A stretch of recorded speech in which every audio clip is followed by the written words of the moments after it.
IPL యువత పాలిట శాపంగా మారుతోంది. క్రికెట్ బెట్టింగ్ అప్పుల బాధతో ఓ వ్యక్తి ఆత్మహత్యకు పాల్పడ్డాడు. గన్నవరానికి చెందిన నాగరాజు క్రికెట్ బెట్టింగ్ నిర్వహిస్తూ ఉంటాడు.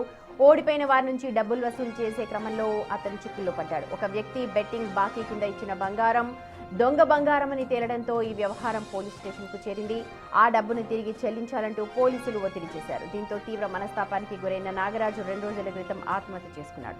గుంటూరు ఆసుపత్రిలో చికిత్స పొందుతూ ఇవాళ ఉదయం చనిపోయాడు.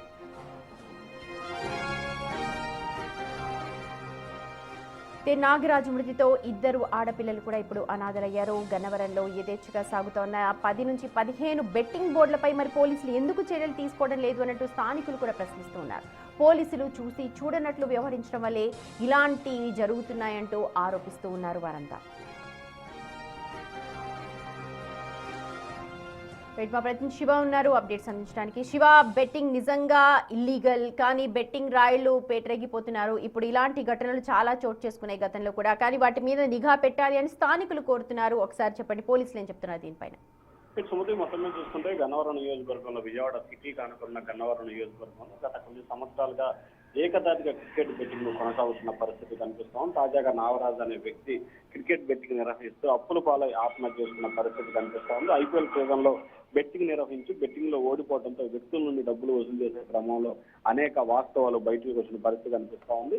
ఒక వ్యక్తి నాగరాజుకు బెట్టింగ్ డబ్బులు ఇవ్వాల్సింది, ఆ క్రమంలో ఓడిపోయిన వ్యక్తి నాగరాజుకు బంగారం బ్యాంక్ లో తాకట్టు పెరిగి మరి డబ్బులు చెల్లించిన పరిస్థితి కానీ, తీరా డబ్బులు చెల్లించిన తర్వాత అది దొంగ బంగారం అని తేలడంతో కూడా పరిస్థితి మరొకసారి ముందుకు వచ్చిన పరిస్థితి కనిపిస్తాం. ఈ నేపథ్యంలో గన్నవరం పోలీస్ స్టేషన్ కి పంచాయతీ చేరింది. నాగరాజు మరికొంతమంది వ్యక్తులను అదుపులో తీసుకుని పోలీసులు విచారించిన పరిస్థితి అయితే కనిపిస్తా ఉంది. గన్నవరం పోలీస్ స్టేషన్ లో దొంగ బంగారం విషయంపై డబ్బులు తిరిగి చెల్లించాలని చెప్పి నాగరాజు చెప్పిన పరిస్థితి కనిపిస్తా ఉంది. పోలీసులు ఏమో నాగరాజు విషయంలో ఒత్తిడి గురి చేశాడా, లేకపోతే అతనిపై ఒత్తిడి కారణంగానే నాగరాజు ఆత్మహత్య చేసుకున్నారా అనే దానికి సంబంధించి కూడా ప్రస్తుతం హాట్ టాపిక్ గా మారింది. గన్నవరంలో క్రికెట్ గ్యాంగ్ 10 నుండి 15 మంది వరకు కూడా బోర్డు సభ్యులుగా ఉండి నిర్వహిస్తున్నారు. పోలీసులు పూర్తి స్థాయిలో నిర్లక్ష్యంగా వ్యవహరించడం మూలంగానే ఈ తతంగం కొనసాగుతుందని చెప్పి ఆరోపణలు ఉన్నాయి.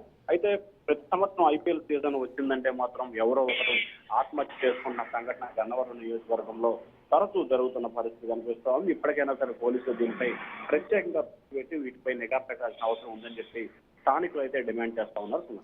Right Shiva, thank you.